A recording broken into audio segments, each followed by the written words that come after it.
my mom and her boyfriend got into drugs and all that stuff, and then towards the end of the year we got evicted, or by the end of the school year, and I was kind of forced to live with my friend Taylor because we didn't have like any electricity or anything. When you hear the word homeless young person or homeless adult, they think of the person who's begging on the corner, or who might be sleeping under cardboard boxes or sleeping in the park.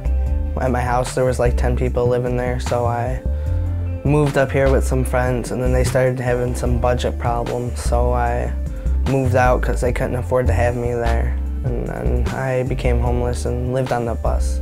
Young people who are homeless, who have run away, are invisible because they put a lot of effort into making sure they stay invisible.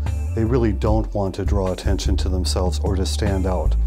And that's a survival skill. There's a lot of kids out there on the streets, and 9 times out of 10, they're not just teens. They're younger kids. Because I done ran into a couple kids while I was out there that was younger than me.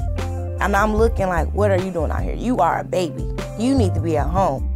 Most people do not believe the statistic that there are about 400 youth on the streets of Milwaukee on an average given night that are considered homeless. The only place I knew that I could go was to an island.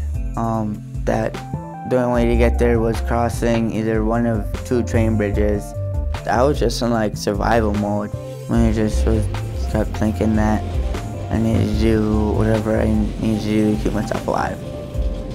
Oftentimes our youth particularly are referred to as the hidden homeless because they are they're finding places to keep themselves safe that are outside of the mainstream because we don't have a shelter that they can go to.